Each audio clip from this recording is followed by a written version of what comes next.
बिस्मिल्लाहिर्रहमानिर्रहीम।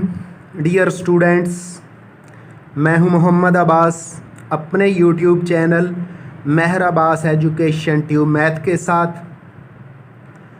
आज से 3 माह पहले मैंने अपने यूट्यूब चैनल पर मैट्रिक क्लासेस यानी 9th और 10th के लिए फ़िज़िक्स और मैथ में वीडियोस लोड करना शुरू की।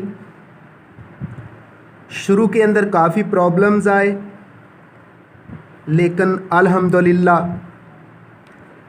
अब तेज़ी के साथ मेरे आवर्स यानी घंटे और अब सब्सक्राइबर्स भी बढ़ना शुरू हो गए हैं। काफ़ी कोशिश करना पड़ी वीडियोस को म्यारी बनाने के लिए, तो आज मैं एक और कोशिश करने जा रहा हूँ। FSc physics part 1 11th class के लिए एक वीडियो बनाने जा रहा हूँ। अब मैंने इस काम को आगे जारी रखना है या नहीं, ये डिपेंड करेगा कि आपको ये वीडियो कैसी लगी। एफएससी क्लास फ़िज़िक्स पर जो रूटीन के साथ वीडियोस आ रही हैं, ये उनसे थोड़ी सी हटके है। फ़िज़िक्स पार्ट 1 पहला यूनिट, उसके अंदर एक टॉपिक है डायमेंशंस ऑफ फिज़िकल क्वांटिटीज़। उस पर कोई ख़ास बहस नहीं की जाती, लेकिन मैंने देखा है डायमेंशन से मुतल्लिक़ क्वेश्चन इम्तहान में होता है। इसके अलावा पिछले दिनों आर्मी के अंदर नर्सिंग की स्टूडेंट्स को तैयारी करने का मौका मिला, तो वहाँ भी डायमेंशन से मुतल्लिक़ काफ़ी सारे क्वेश्चन थे। तो मैं ये पहली कोशिश करने जा रहा हूँ। अब ये कोशिश कितनी सूदमंद होती है, ये डिपेंड करेगा कि आप कैसा रेस्पॉन्स देते हैं। आपके व्यूज़, आपकी सब्सक्रिप्शन, वीडियो को लाइक करना, अनलाइक करना और बेल आइकन को क्लिक करना, इसी से पता चल जाएगा कि ये मेरी वीडियो का स्टैंडर्ड कैसा रहा फर्स्ट ईयर के स्टूडेंट्स के लिए। तो अगर वीडियो अच्छी लगे तो सब्सक्राइब ज़रूर कीजिएगा, ज़्यादा से ज़्यादा व्यूज़ दीजिएगा, बेल आइकन भी क्लिक कीजिएगा, ताकि मुझे मोटिवेशन मिले कि मैं फ़र्स्ट ईयर फ़िज़िक्स पार्ट 1 की नई वीडियोस आपके लिए लेकर आऊँ। तो चलते हैं हम टॉपिक की तरफ। तो टॉपिक जो सिलेक्ट किया गया है यूनिट नंबर 1 से, वो है dimensions of the physical quantities. तो सबसे पहले हम इसको डिफ़ाइन करते हैं और फिर कुछ बेसिक चीज़ें बताने के बाद हम काफ़ी सारी एग्जांपल्स सॉल्व करेंगे जो हेल्प करेंगी कि फ़िज़िकल क्वांटिटीज़ की डायमेंशंस कैसे फाइंड की जा सकती हैं। ये तमाम जो फ़िज़िकल क्वांटिटीज़ हैं मैट्रिक के अंदर आपका इनसे वास्ता पड़ चुका है, लेकिन आपके लिए ये नई चीज़ है। तो चलते हैं डेफिनेशन की तरफ। Physical quantities represented by a specific symbol written within square brackets are called dimensions. कि फ़िज़िकल क्वांटिटीज़ को सिंबल्स की मदद से लिखना और फिर उन सिंबल्स को स्क्वायर ब्रैकेट्स के अंदर बंद कर देने का नाम डायमेंशंस है। The base units of length, mass and time denoted by L square bracket, M square bracket and T square bracket are used to indicate the dimensions। तो वैसे तो बेस क्वांटिटीज 7 है, लेकिन जो डायमेंशंस शो करने के लिए इस्तेमाल होती हैं वो लेंथ, मास और टाइम है। यानी डिस्टेंस, लेंथ को डिस्टेंस भी कहेंगे, मास के लिए कैपिटल M इस्तेमाल किया गया है और टाइम के लिए कैपिटल T इस्तेमाल किया गया है। और ये जो लेंथ जिन चीज़ों को शो करेगी वो डिस्टेंस भी हो सकता है, वो डिस्प्लेसमेंट भी हो सकता है, वो रेडियस भी हो सकता है, वो वॉल्यूम भी हो सकता है, वो एरिया भी। आप जानते हैं वॉल्यूम होता है length multiplied by length multiplied by length. इसी तरह एरिया के बारे में भी जानते हैं, साइड बाय साइड यानी लेंथ बाय लेंथ। तो बेसिकली डिस्टेंस के लिए, डिस्प्लेसमेंट के लिए, डायामीटर के लिए, डिस्टेंस बिटवीन टू पॉइंट्स के लिए बेसिकली लेंथ को ही इस्तेमाल किया जाएगा, और उसके लिए जो सिंबल है वो L इस्तेमाल होगा स्क्वायर ब्रैकेट के अंदर। तो सबसे पहले जिस फिजिकल क्वांटिटी की डायमेंशन हम देखने जा रहे हैं वो है स्पीड। तो डायमेंशंस को फिर रिपीट किए देता हूँ कि कैसे करना है। जो फिजिकल क्वांटिटीज़ हैं उनके लिए 3 बेसिक यूनिट्स, बेसिक क्वांटिटीज़ लेनी है।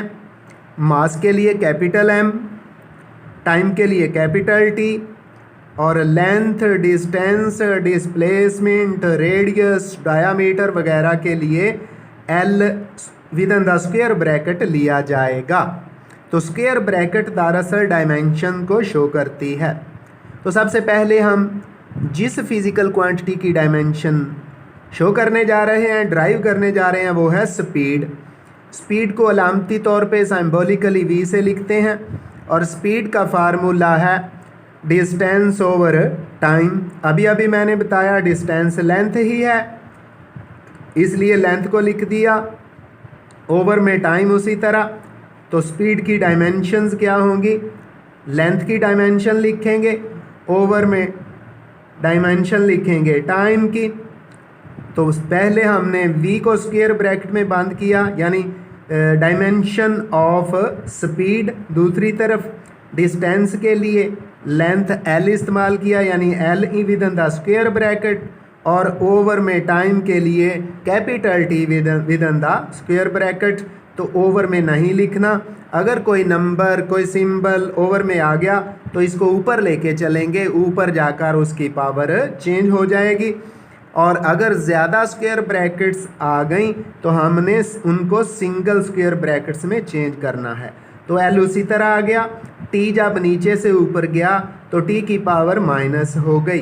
तो ये अलग-अलग स्क्वायर ब्रैकेट्स हैं, जब इनको एक इकट्ठे स्क्वायर ब्रैकेट में लिखा तो ये L T की पावर -1 आ गया है, और L T की power -1 within the square bracket is the dimension of speed. तो मैंने 10 physical quantities, 10 physical quantities select की हैं जिनकी डायमेंशंस हम मालूम करेंगे। उनमें से पहले नंबर पे स्पीड था, उसकी डायमेंशंस हमने फाइंड कर ली। अब चलते हैं एक और क्वांटिटी की तरफ। मैंने कोशिश की है कि ये ग्रेजुअली आसान से मुश्किल की तरफ, यानी जो पहले डायमेंशंस फाइंड कर रहा हूँ वो आगे बार बार इस्तेमाल में आएंगी। तो दूसरी क्वांटिटी है, फिज़िकल क्वांटिटी है एक्सेलरेशन। एक्सेलरेशन की डेफिनेशन भी सुन लें। The rate of change in velocity with respect to time is called acceleration. इसका मतलब है acceleration is equal to velocity over time. तो वेलोसिटी के अंदर चूँकि लेंथ है, डिस्टेंस है और टाइम है, वैसे तो डिस्प्लेसमेंट है, लेकिन डिस्प्लेसमेंट भी डिस्टेंस ही होता है विद द स्पेसिफिक डायरेक्शन। तो हम वेलोसिटी को लिखते हैं displacement over time, length over time इसलिए लिख दिया कि हमने डायमेंशन फाइंड करनी है, यहाँ डायरेक्शन की ज़रूरत नहीं होती। वेलोसिटी को लेंथ ओवर टाइम लिख दिया, इनटू ऊपर 1 और नीचे जो टाइम पहले ओवर में था उसको 1 ओवर टाइम कर दिया। तो लेंथ के लिए जो डायमेंशन है वो L हुआ करती है, और टाइम के लिए T, एक T, टाइम के लिए जो लेंथ के नीचे है वो आ गया, और इनटू 1 लिखना ज़रूरी नहीं है, जब L से मल्टीप्लाई होगा तो L ही आ जाएगा। दूसरे टाइम के लिए भी T लिख दिया। तो एक्सेलरेशन की डायमेंशंस फाइंड करते हैं, वो है L स्क्वायर ब्रैकेट में आ गया, नीचे T और T मल्टीप्लाई हो रहे हैं, T का स्क्वायर, और ये भी विदिन द ब्रैकेट आ गया है। अब एक्सेलरेशन को भी हमने डायमेंशन में शो किया। दूसरी तरफ L तो पहले ही ऊपर है, T स्क्वायर जो है वो नीचे है, जब ये ऊपर जाएगा तो T की पावर माइनस हो जाएगी। इस तरह एक्सेलरेशन की जो डायमेंशन हमारे पास आती हैं वो L T की पावर -2 है। अब हम एक और फिज़िकल क्वांटिटी जो कि जिसके अंदर एक्सेलरेशन भी है और मास भी है, वो है फोर्स। तो फोर्स क्या होती है? According to Newton's second law of motion, F is equal to ma, यानी फोर्स इक्वल है मास मल्टीप्लाइड बाय एक्सेलरेशन। तो मास के लिए मास ही लिख दिया, लेकिन जो एक्सेलरेशन है अभी अभी हम लिख के आए हैं कि एक्सेलरेशन होता है वेलोसिटी ओवर टाइम। तो वेलोसिटी के लिए L आया था और टाइम के लिए t², यानी इसकी डायमेंशन बनी थी लेंथ ओवर टाइम का स्क्वायर। तो force is equal to mass into length over time का स्क्वायर। मास की डायमेंशन m से, लेंथ की L से और टाइम की t से, चूँकि उसका स्क्वायर है इसलिए स्क्वायर लिख दिया। अब फोर्स की डायमेंशंस लिखते हैं m² ब्रैकेट में, L लेंथ के लिए स्क्वायर ब्रैकेट में यानी डिस्टेंस के लिए, और नीचे t² टाइम के लिए स्क्वायर ब्रैकेट में। t² को ऊपर लेके जाएंगे और सब की जो सिंबल्स हैं उनको इकट्ठा करेंगे एक ही स्क्वायर ब्रैकेट के अंदर। इस तरह फोर्स की जो डायमेंशंस हैं वो है mLt⁻², और इसको स्क्वायर ब्रैकेट में बंद करना ज़रूरी है क्योंकि स्क्वायर ब्रैकेट ही डायमेंशंस को शो करती है। अब हम चलते हैं जी एक और एग्जाम्पल की तरफ, वो है वर्क। तो वर्क का फार्मूला हम जानते हैं, work is the product of force and displacement, और डिस्प्लेसमेंट की जगह हम डिस्टेंस या लेंथ इस्तेमाल करेंगे। और फोर्स के लिए हम जानते हैं न्यूटन के लॉ से F is equal to ma होता है, हमने ma लिख दिया और डिस्टेंस की जगह लेंथ लगा दिया। हम जानते हैं मास के लिए तो m ही आएगा, लेकिन एक्सेलरेशन के लिए लेंथ ओवर टाइम का स्क्वायर, ये 2 दफ़ा पहले आ चुका। अब हमारी प्रैक्टिस हो जाएगी कि एक्सेलरेशन की जगह हमने लेंथ ओवर टाइम का स्क्वायर लिखना है। एक्सेलरेशन की जगह हमने लेंथ ओवर टाइम का स्क्वायर लिखना है, मास उसी तरह। तो एक्सेलरेशन की जगह लेंथ ओवर टाइम का स्क्वायर, और एक लेंथ जो उसी तरह है वो उसी तरह ही लिख दी। अब हम इनको सिंपलीफाई करते हैं। तो जो मास की डायमेंशन थी m with in square bracket, और लेंथ के लिए L और टाइम के लिए t², ये L ओवर t² एक्सेलरेशन की जगह, और ये जो L था ये साथ जो डिस्टेंस था वर्क के लिए, डिस्प्लेसमेंट था उसके लिए। तो जब इनको इकट्ठा करेंगे तो वर्क की डायमेंशंस को स्क्वायर ब्रैकेट में बंद किया, m आ जाएगा, L मल्टीप्लाई हो रहा है, L का स्क्वायर हो जाएगा और नीचे t का स्क्वायर उसी तरह। ये जो t का स्क्वायर नीचे है ऊपर जब जाएगा तो t की पावर माइनस में चेंज हो जाएगी, तो वर्क की डायमेंशंस आ जाएंगी mL² t की पावर -2। तो यही वर्क की डायमेंशंस हैं। तो ये सवाल इम्तहान में पूछे जाते हैं, डायमेंशन ड्राइव करनी होती है, फाइंड करनी होती है। तो वर्क के बाद वर्क से निकलने वाली एक और क्वांटिटी जो कि पावर है, उसकी हम डायमेंशंस फाइंड करते हैं। तो सबसे पहले वर्क की डेफिनेशन करते हैं। तो the rate of doing work is called power, the rate of doing work is called power, यानी वर्क आएगा। वर्क की डायमेंशंस हम पहले फाइंड कर चुके, और ओवर में टाइम है तो टाइम के लिए t इस्तेमाल होगा। तो वर्क हमें पता है, अभी अभी हमने इसकी डायमेंशंस ड्राइव किए हैं कि होता है force multiplied by distance. Force के लिए न्यूटन्स सेकंड लॉ ma आता है, डिस्टेंस के लिए ऊपर लेंथ और नीचे टाइम उसी तरह आ गया। और ma के लिए हमें पता है कि मास के लिए कैपिटल M आएगा, उसको स्क्वायर ब्रैकेट में बंद किया जाएगा, और एक्सेलरेशन के लिए L ओवर t का स्क्वायर उसकी डायमेंशंस, और उसके साथ हमारे पास आया है लेंथ, लेंथ के लिए ऊपर L और नीचे टाइम है, इसके लिए हमने t² ब्रैकेट में नीचे लिख दिया। ऊपर m उसी तरह आ जाएगा, L और L आपस में मल्टीप्लाई होंगे, बन जाएगा mL², और नीचे जब t² को t से मल्टीप्लाई करते हैं तो t की पावर 3 हो गई है। अब ये t की पावर 3 भी ऊपर चली जाएगी। इस तरह पावर की डायमेंशंस हमारे पास आ जाएंगी mL की पावर 2 यानी L² t की पावर -3। अब एक नई क्वांटिटी, नई मिकदार जिसका मैट्रिक के साथ कोई ख़ास ताल्लुक़ नहीं है, ये भी इसकी भी डायमेंशंस ड्राइव करने जा रहे हैं। वो इसलिए इस्तेमाल कर रहे हैं कि अब हमने स्पीड एक्सेलरेशन, वर्क, फोर्स और पावर की डायमेंशंस फाइंड कर ली हैं। काफ़ी हद तक हम इन डायमेंशंस को जान चुके हैं कि वेलोसिटी की डायमेंशन क्या है, जो स्पीड की है वही वेलोसिटी की है। फोर्स की डायमेंशन क्या है, कैसे फाइंड करनी है। वर्क की डायमेंशन क्या है, कैसे फाइंड करनी है। पावर की डायमेंशंस क्या है, कैसे फाइंड करनी है। तो अब हम चलते हैं डायमेंशन जो फाइंड करनी है। छठा पॉइंट है कोफिशिएंट ऑफ विस्कोसिटी। तो विस्कोसिटी को फ़िलहाल सादा लफ्ज़ों में बताऊंगा। ये किसी भी लिक्विड की आप कह लें डेंसिटी होती है, गाढ़ापन होता है। जितनी डेंसिटी किसी लिक्विड की ज़्यादा होगी उतनी उसकी विस्कोसिटी ज़्यादा होती है। तो विस्कोसिटी को, कोफिशिएंट ऑफ विस्कोसिटी को अलामती तौर पर सिंबॉलिकली ईटा से लिखा जाता है। तो हम पहले इस विस्कोसिटी फाइंड करने के लिए जो एक फोर्स, ड्रैगिंग फोर्स है, उसका फार्मूला फाइंड करते हैं। वो फार्मूला या इक्वेशन है F is equal to 6 pi eta R V. F is equal to 6 pi eta R V. ये इक्वेशन, ये फार्मूला आपके लिए नया है, परेशान होने की ज़रूरत नहीं। आगे जाके ये आपने फार्मूला फर्स्ट ईयर की फ़िज़िक्स की बुक में पढ़ लेना है। तो इस इक्वेशन के अंदर 6 पाई एक कांस्टेंट है, नंबर है, इसलिए इसको लिखने की ज़रूरत नहीं है। तो डायमेंशंस के लिए हम लिखेंगे F की dimension is equal to eta R we.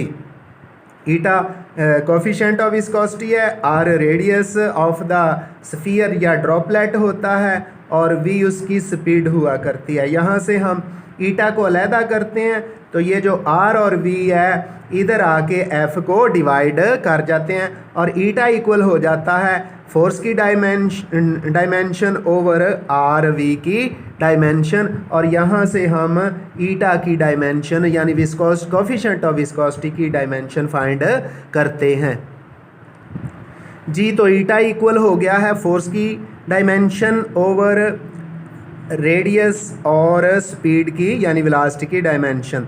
तो फोर्स के लिए हम जानते हैं न्यूटन्स सेकंड लॉ के मुताबिक एम ए होता है, रेडियस है, लेंथ इसके लिए लेंथ आ गया, और वेलोसिटी या स्पीड के लिए हम जानते हैं लेंथ ओवर टाइम। ये जो टाइम है ऊपर चला जाएगा, तो एम ए के लिए मास के लिए एम आ गया, और एक्सेलरेशन के लिए हम पहले 2-3 जगहों पे ये इसकी डायमेंशन फाइंड कर चुके हैं।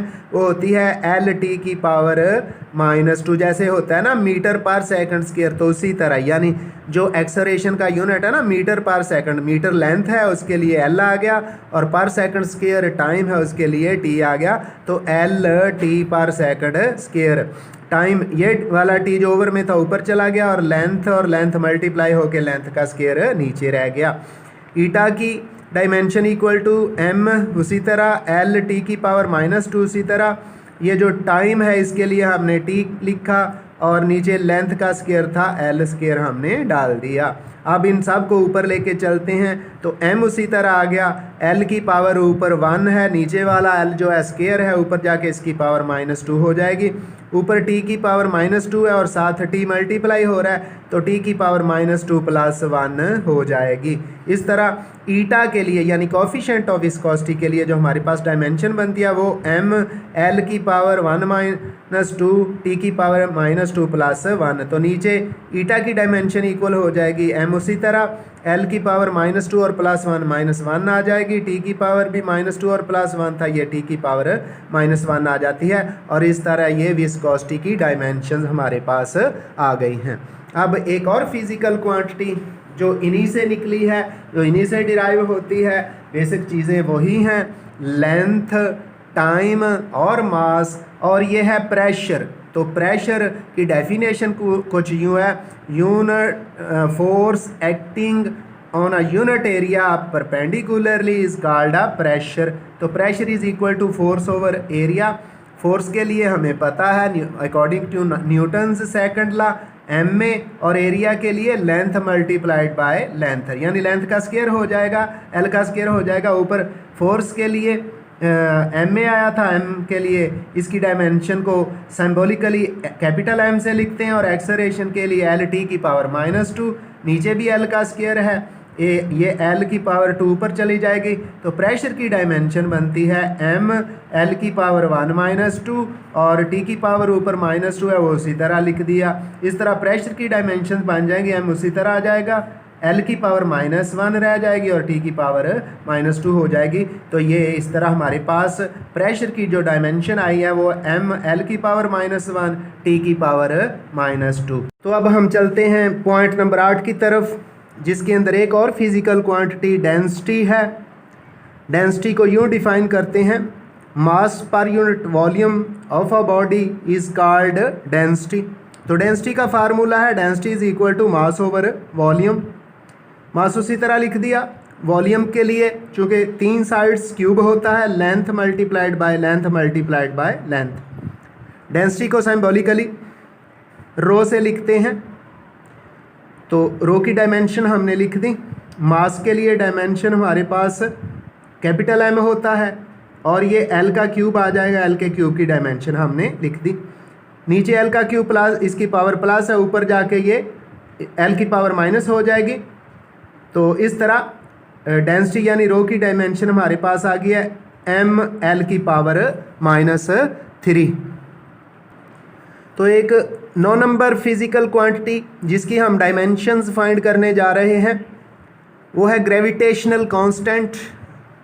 Dimensions of G, symbolically gravitational constant को जी से, कैपिटल जी से लिखते हैं। इसको Newton's law of gravitational constant भी कहते हैं। तो ग्रेविटेशन की जो इक्वेशन है, लॉ ऑफ ग्रेविटेशन, जो न्यूटन्स लॉ ऑफ ग्रेविटेशन है, उसकी इक्वेशन कुछ यूँ है, F is equal to G m1 m2 over R square. m1 m2 masses हैं, r दोनों मासेस के दरमियान डिस्टेंस है और g ग्रेविटेशनल कांस्टेंट है, और f जो है वो दोनों बॉडीज़ के दरमियान फोर्स ऑफ अट्रैक्शन है।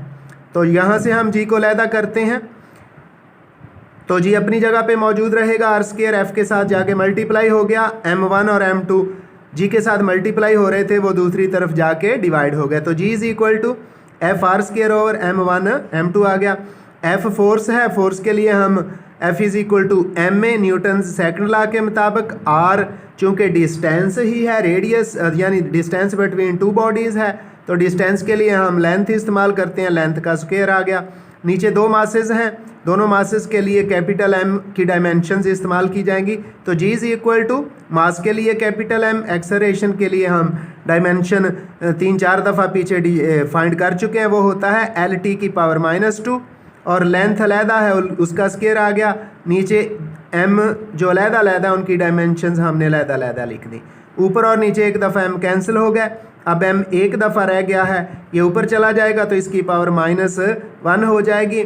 एल ऊपर एक जगह पे एल मौजूद है और दूसरी जगह पे एल का स्क्वायर, ये मल्टीप्लाई हो रहे हैं, ये एल की पावर्स ऐड हो जाएंगी, 1 + 2 हो जाएगा और टी की पावर -2 उसी तरह आ जाएगी। आगे ग्रेविटेशनल कांस्टेंट की डायमेंशन इक्वल हो जाएगी एम की पावर -1, एल की पावर 3 हो जाएगी, 1 + 2 3 हो जाएगा और टी की पावर -2। और इस तरह ये ग्रेविटेशनल कांस्टेंट की डायमेंशंस एम की पावर -1, एल क्यूब टी की पावर -2 आ गई हैं।